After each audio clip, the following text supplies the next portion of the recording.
www, World Wide Web.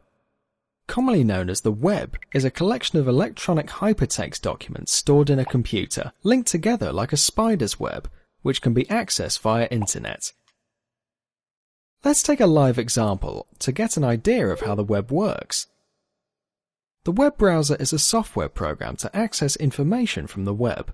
For example, Firefox, Internet Explorer, Safari, Chrome, etc. In a day, 3.3 billion searches happen on Google. Let's see exactly what happens when you type www.google.com and click Enter on your web browser. The browser passes this URL into three parts: protocol name, server name, and the path to the page in the server.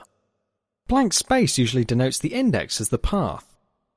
By default, when a page request is made, it fetches the index.html page, whereas a specific path, say about.html, is mentioned, it fetches about.html from the corresponding server. When this passed URL comes out of the browser, it becomes an HTTP request, consisting of the following parts. Let us discuss these parts briefly.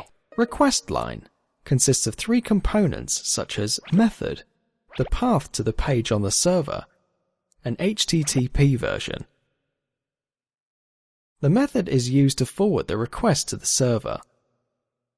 The predominant methods used are GET and POST. A normal GET request looks like this, wherein the parameters such as username and password are passed on the URL. A typical POST request appears to be like this, in which all parameters are passed in the message body itself. By default, the first request method will be GET. However, the consecutive request method depends on the application, which may either be GET or POST. General headers consists of the timestamp of the request, the connection type between the client and the server that may be persistent or closed. Request headers consists of the domain name of the server, acceptable type of the page, either text, image, or application on HTML, the type of browser that initiated the request. Entity headers are optional and are followed by a carriage return or line feed to represent the demarcation between the headers and the message body. Message body contains the actual content. This HTTP request is then passed on to the router, from where it is routed to a proxy server. If set, the proxy server acts as a mediator between the client and the server to serve the following purposes: audit, for maintenance of network logs; internet usage, to report effective utilization of bandwidth; and caching, for speedy retrieval of the web pages. Generally, the request is forwarded to the firewall, but in some cases the proxy is placed after the firewall, that is, outside the network, in order to conceal the identity of the network. Now the request is passed onto the firewall that is conventionally designed to control ports and is allowed to gain access between the clients and the server. One may often get confused with terminologies such as proxy, firewall, and proxy firewall. Let's see the difference between a proxy and a firewall.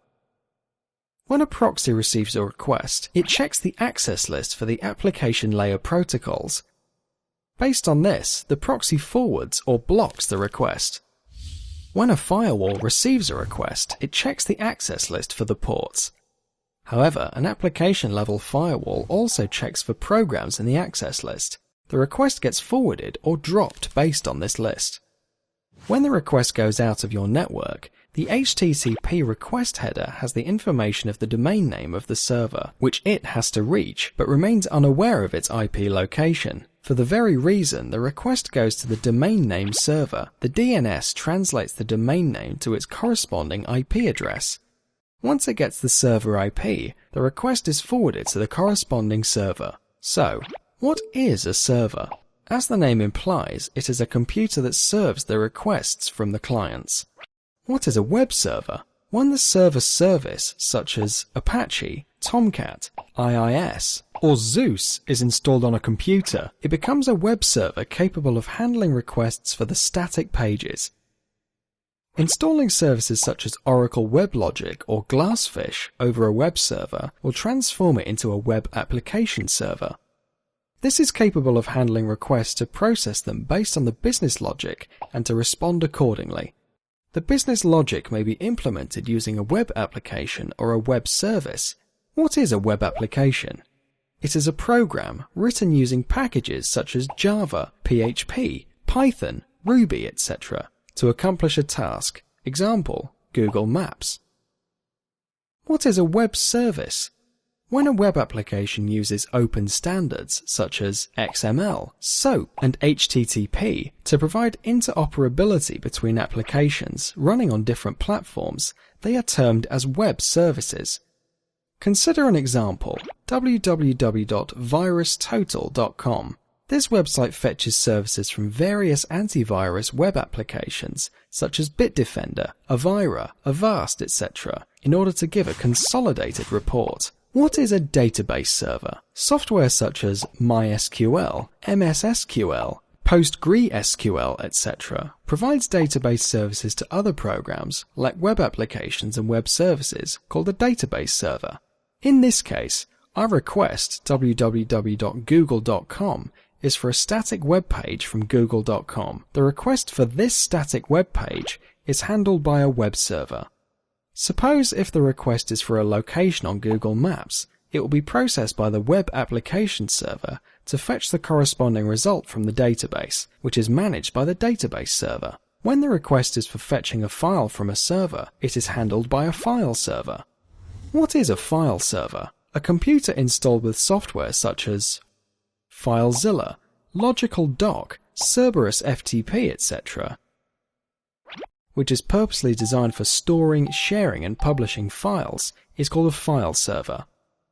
This again